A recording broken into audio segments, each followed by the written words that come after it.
मोर्शी येथून जवळच असलेल्या मौजा झोलंबा शेत शिवारातील सरकारी एका साखळीचा पांदन रस्ता चोरी गेल्याची तक्रार ग्रामस्थांनी बेनोडा पोलीस ठाण्यात नोंदविली असून याची उपविभागीय अधिकारी मोर्शी यांच्याकडे सुद्धा तक्रार करण्यात आली आहे। प्राप्त माहितीनुसार झोलंबा येथील शेतकरी काशीराम भादुजी सिरसाम व ईश्वर काशीराम सिरसाम यांनी 3 जून रोजी रात्रीच्या सुमारास हिवरखेड येथून 5 किलोमीटर अंतरावर झोलंबा जाणारा सरकारी पांदन रस्ता जेसीबीच्या साहाय्याने खोदून स्वतःच्या शेताचा बांध भरला।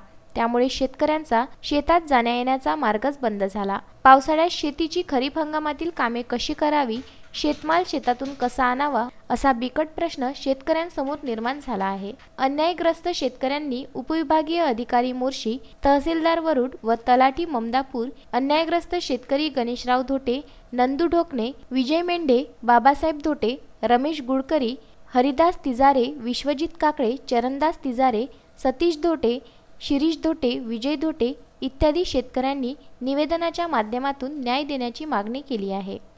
संजय गारपवार, विदर्भ न्यूज, मोर्शी।